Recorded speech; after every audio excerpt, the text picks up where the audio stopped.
Ladies and gentlemen, welcome to my full review of Survivor Series War Games 2024. We're going to go through every single match in the order that it happened on the show. I'm going to tell you what I liked. I'm going to tell you what I didn't like. I'm going to tell you whether or not I agreed with the booking decision. And I'm also going to tell you where I think things could go. Overall, I thought that it was a good show with one particular match having some really questionable booking decisions. And as always, don't forget to subscribe to this channel, ring the bell for notifications. If you're a wrestling fan, I am confident that you're going to fall in love with this YouTube channel because we always upload daily wrestling content. And just like at last year's Survivor Series where CM Punk came back, I'm on vacation in a different country, and yet we're still here delivering the daily YouTube videos that you've been promised. But if daily YouTube video enough, consider coming over to the Patreon, patreon.com/SantiZap. Over there, you're going to get about 13, 14 extra videos every single week that never get uploaded to YouTube. The link will be in the description for you. The link will be in the pinned comment. Come check it out. I'm confident that you're going to fall in love with it. Let's jump into the review. Let's start things off by talking, as we always do for these premium live event reviews, the crowd. So how was the crowd in Vancouver, British Columbia, Canada? The truth is that I don't think that they were particularly very good. They were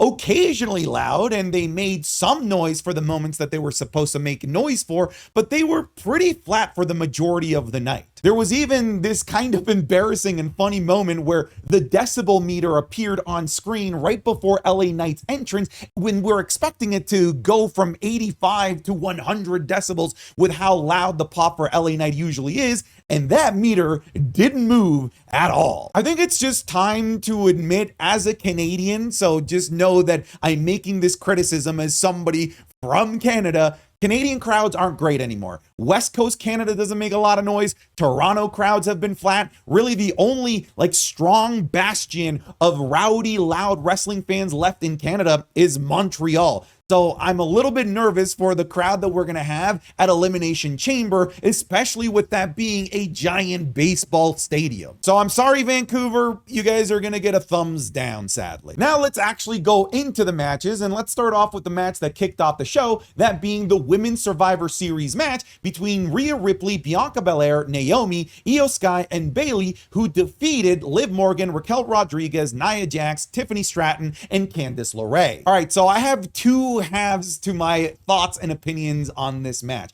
From an in-ring perspective, let's talk about that first. The match started off slow, and a lot of the people that were in my community watching this match were complaining that it was really slow, that it was botch-filled, that it was a mess. And I personally didn't see that. I just saw a Survivor Series War Games match that is slowly building up and waiting for all of the contestants to actually get in the ring for the actual match to start. I just don't expect the ladies to give us everything and anything when the match hasn't started and there's still 20 minutes left to the match. I do think that that might just be fundamentally a flaw in the War Games model, because nothing really truly matters until everyone is in. Maybe the way to fix that is by maybe one year they should try an elimination version of War Games. But look, once all of the women got in there, I felt like they were torching. I thought that they were fantastic. There were some great high-flying moments, some great table moments, and every single one of the participants got a great moment to shine in the match. Huge shout outs go to both Io Sky and Tiffany Stratton, who did a tandem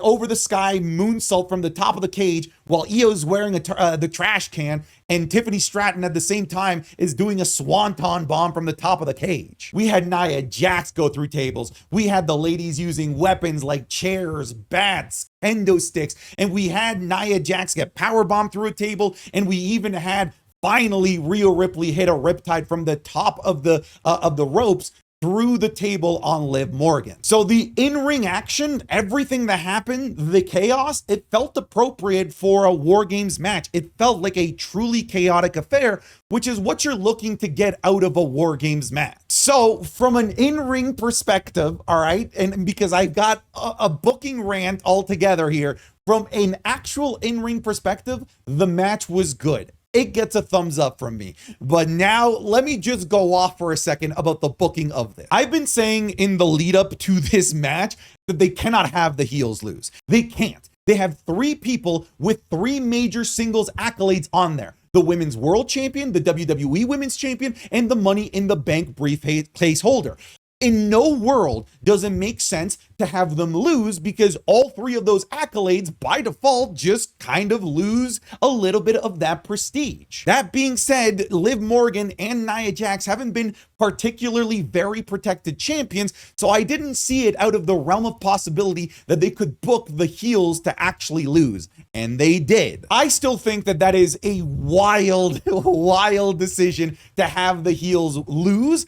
But the way that the match actually played out, again, from a booking perspective, actually makes the heels losing even worse, because the babyfaces really just sort of steamrolled over the heels here. They were far and away the more cohesive team, which is crazy considering the babyface team was full of women that hated each other. Where was the miscommunication? There was none of it. They were just all super perfectly in sync and happy with one another. So to me, that's weird. Like, you had a perfectly easy story and narrative to tell from an in-ring perspective, the clashing of heads and egos on the babyface team to allow the heels to pick up a pretty reasonable victory. But then really, like, the cherry on top of this bizarre booking was that I was willing to accept the heels losing if it meant a Tiffany Stratton cash-in. It would have made the heels losing so much more memorable. And there was a cash-in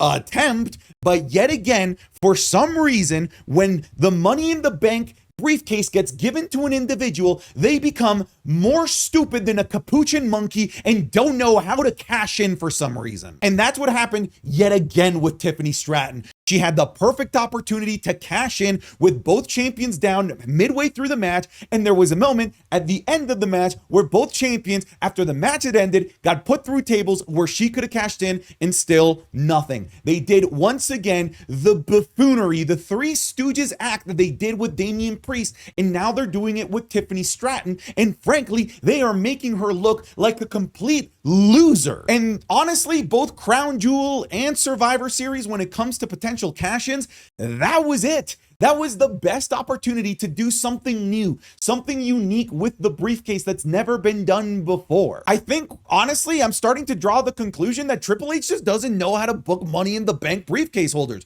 Sure, the Damian cash-in was great, but his time holding the briefcase was god-awful, and I feel like that's what happens with Tiffany Stratton as well. So overall, I am confused with the booking. I didn't love it. In fact, I dare say I hated the booking. I'm going to give the booking a thumbs down, even though the match itself was truly great. Next up, we have the United States Championship match with Shinsuke Nakamura defeating LA Knight to become your new WWE United States Champion. Bro, what timeline are we living in? This is crazy. Nakamura holding a singles championship in the WWE in 2024 is mind-boggling. Before we talk about the booking decision, I actually thought that this match was decent. It was fine. It wasn't as good as, say, LA Knight's match at Crown Jewel. That triple threat match to me is one of the best matches of the year, but I feel like it was a decent follow-up to that as well, and a good first encounter between Nakamura and LA Knight. It's interesting to note that neither one of these competitors really looked like more overpowered than the other. It was a clean victory for Shinsuke Nakamura as well.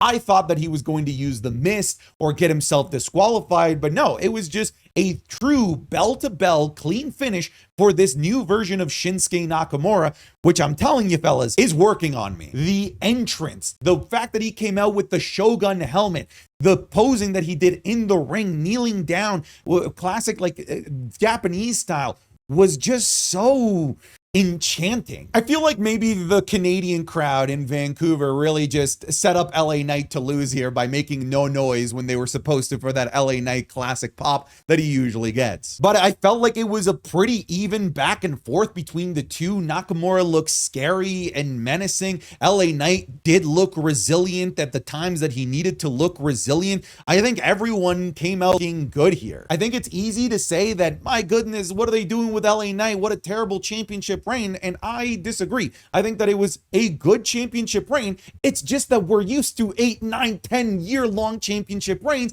so that seems a little bit odd. But Shinsuke Nakamura desperately needed to win then. If he had lost this match, it would have been dead on arrival. His new gimmick, his new character would have never been taken seriously. So frankly, they made the best possible choice here, because now LA Knight can actually chase the championship and can actually have a proper storyline and a feud with Shinsuke Nakamura, which is admittedly something we didn't really have going into this. This was very rushed, very quick. So it is surprising that in this very short turnaround of the feud that they had a championship victory, and it works for me. It does get a thumbs up for me. I'm so happy for Shinsuke Nakamura. Finally, they're not just baiting us with a potential Nakamura push. The push is here, and it doesn't feel forced, because this character, even though it's only been around for 3 weeks, has already earned that status of aura. When he comes out, I want to pay attention, and I'm enthralled. And I'm excited to see what they do with Shinsuke as United States champion. There you go. Oh my God!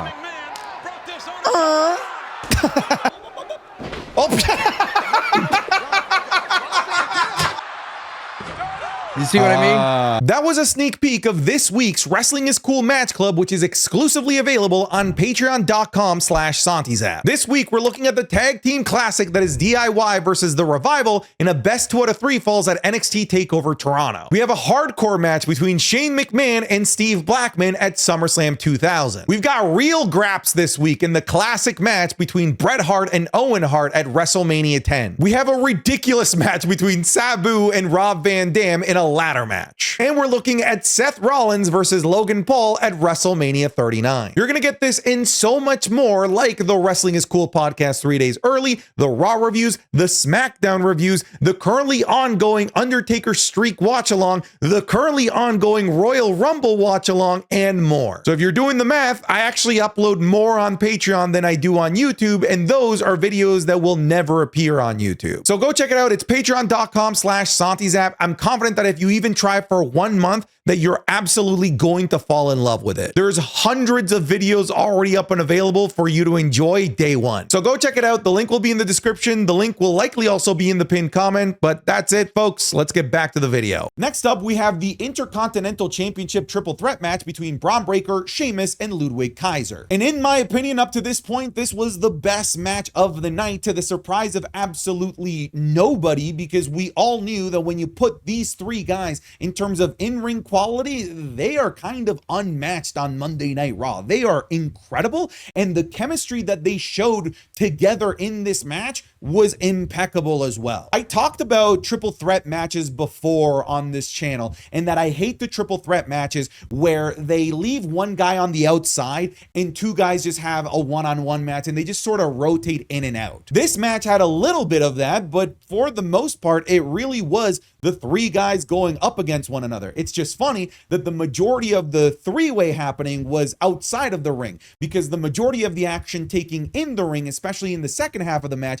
was traditionally what I don't like, which is a one-on-one match with one dude on the outside. But interestingly enough, because of the buildup that they did towards those latter half moments of one-on-one wrestling in the ring, it worked with me. And typically I would say that that's a downside, but because I feel like they earned those one-on-one moments with the brutality that they laid on one another on the outside, it works. Bron Breakker was a menace. Ludwig Kaiser was clean. Sheamus, in my opinion, was the MVP of this match with the great moves that he had, the insane lashing that he took at the hand of Ludwig Kaiser with the shillelagh, the close pinfalls that he had.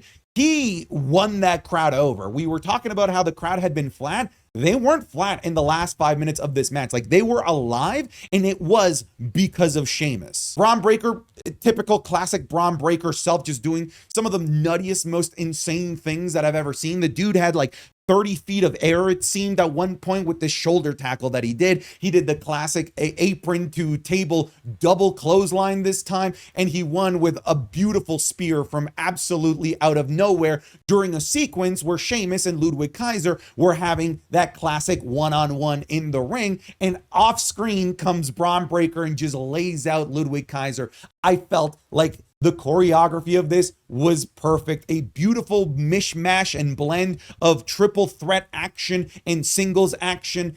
Great finish. and a great booking decision because, I mean, let's face it, Braun Breaker needs to get these wins back after he recently lost the Intercontinental Championship. I am a little bit shocked that Sheamus took the pin because I feel like Sheamus winning the Grand Slam Championship is the end goal here. And him taking the pin here, I feel like maybe draws those plans back a little bit. But nonetheless, great match.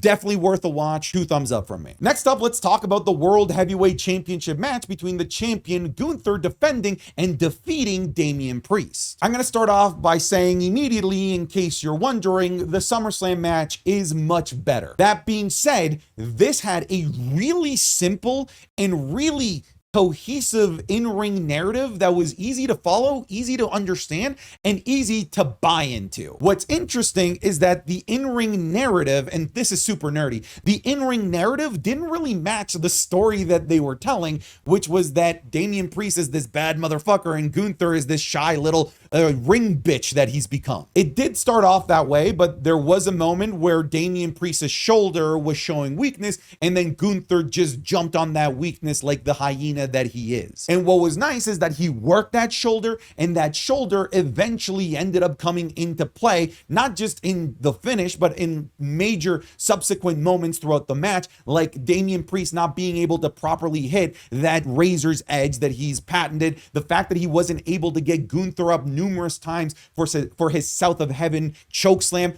a chokeslam that he wasn't able to hit in the match, thus protecting the finisher. So I felt like that narrative of the shoulder, of Gunther working the shoulder, hitting a Kimura to even target the shoulder even more, was brilliant. It wasn't as hard hitting and as choppy as their SummerSlam match, but it still has a lot of those bell ringing chops that I think that you're going to love. We even have Damian doing hurricanranas from the top rope. Honestly, like, it was a really solid match from beginning to end. What I did find was the finish was a bit lackluster for me, and I don't know if it's necessarily because I feel like Gunther should have won clean, because I mostly feel like these last couple of feuds have been about making sure that Gunther is this super legitimate champion, which is why they've had him beat Randy Orton, a guy that he wasn't able to beat properly, Sami Zayn, the guy that beat him, and now Damian Priest, the guy that he wasn't able to beat cleanly at SummerSlam. I thought that they were going to just do a clean finish so that Gunther didn't have any more asterisks or question marks towards his championship reign. But they ended up just sort of doing the exact same thing from SummerSlam, which is Finn Balor coming out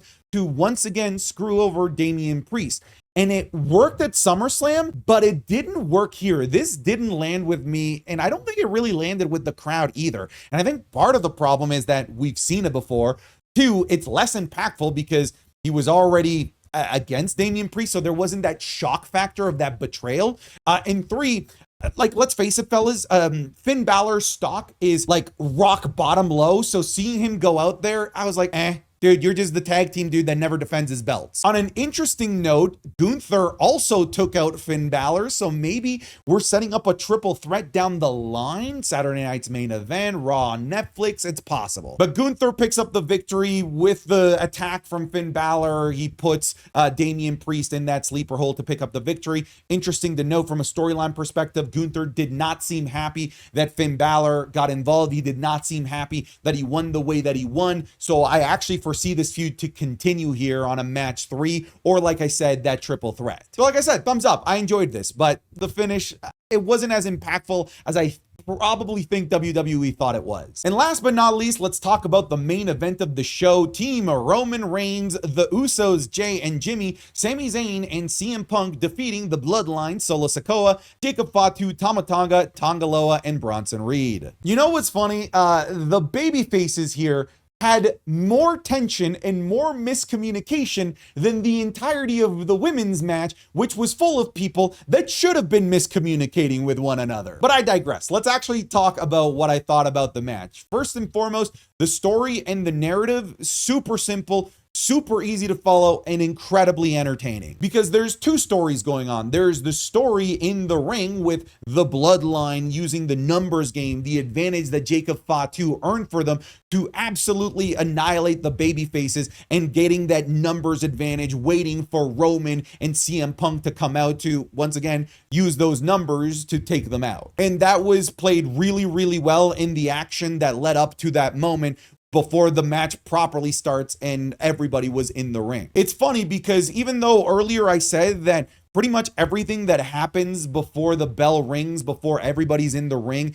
is really inconsequential. I didn't feel like that here because of the two storylines that were being interwoven. It just brought up a lot of questions and a lot of, I guess, thinking as to how the babyface are gonna overcome what's happening in the ring. Because the other story was the story of dissension between CM Punk and Roman Reigns, who just were not on the same page in the cage, undermining one another. CM Punk stepping up when Roman wanted to go in, Roman Reigns stopping CM Punk from going out when he wanted to go in, and then that dissension carried into the ring. And that dissension happening in the cage again brought that question of how the hell are these guys going to put it together when their whole team is getting mauled and destroyed because of a very cohesive unit. And it was a very cohesive unit. Solo's bloodline was working really well with one another. They came out together compared to the baby faces who all came out individually separately. But once the gang was in there, this match absolutely torched, and I do think that it was the best match of the night from an in-ring perspective. As I mentioned, there was dissension between Roman and CM Punk. There was a moment where Roman accidentally hit CM Punk with that spear. There was a moment where Roman was helping everybody on his team up except CM Punk, and it wasn't until Paul Heyman came out to, I don't know, force them to kiss and make up that these guys finally started to work together and were able to annihilate Solo's bloodline. And even within the match, there were cool, interesting pockets of narratives that were happening. For example, there was a mini reunion of the Usos. They even hit a 1D, which was really special. There was the narrative of Jacob Fatu being this unstoppable monster that was just taking out everybody, no selling pretty much everything. CM Punk going in with the tool box that he used to destroy Drew McIntyre. Interestingly, no blood this match. The chaos was honestly just so great, like so many chairs. There was 2 insane table spots with Bronson Reed doing an absolutely crazy tsunami off the top of the cage to try and take out Roman Reigns, only for CM Punk to get him out of the way. That's really solidifying their partnership in this match, and also completely writing off Bronson Reed out of that match because he was dead. There was Jacob Fatu doing his crazy shit, potentially injuring himself. I hope that he's just really good at selling and he doesn't actually get hurt. There was Jimmy Uso doing the splash off the top of the cage as well onto Jacob Fatu. Honestly, once the smoke settled, it literally looked like a war just happened. But the cherry on top, the best moment in the match, was when the babyfaces took out all of the heels and the last one remaining was Solo Sikoa, who was embraced by Roman. Roman opened his arms, allowing Solo to ask for forgiveness and acknowledge Roman Reigns, only for Solo to say, fuck you, and then try to go to war 1v5, and he ate every single person's finisher in subsequent manner, leading to a CM Punk GTS into a Roman Reigns spear to end the match. The match, chaotic, fun. Everybody got a moment to shine. Honestly, I was smiling from ear to ear, especially in the final 10 minutes of this match. It was a tremendous amount of fun, and it felt like a chaotic War Games match. We even had a nice ending with Roman Reigns and CM Punk kind of acknowledging each other, shaking hands, and everybody doing their subsequent Fortnite emote to end the show. So main event, the match, the booking, all gets a thumbs up. If you're wondering, there was no post-credit surprise this year like there was last year. Let's face it, WWE was never going to top that because that is still the greatest post-credit surprise that the WWE has ever delivered. Some people wanted Brock Lesnar, some people wanted The Rock. I feel like it was fine the way that it ended, but people wanted more, but I'm fine with how it ended. Mostly I'm fine with how it ended because the way it ended, the match was fantastic. So where do we go from here? I think it's simple. I think it's one-on-one. I think it's Roman versus Solo Sikoa, Ulafala Tribal Chief match. That's where you got to go from here. But overall, folks, I thought this show was solid. It had some holes. Crowd didn't really do this show any favors by helping elevate it. I'm still confused about the women's booking. Main event was great. In-ring action, pretty much from every single match, was either serviceable or really, really good. Shinsuke Nakamura as a champion, what's to hate? Show does get a thumbs up from me, but there was definitely room for improvement here. All right, I'm done. Get out of here.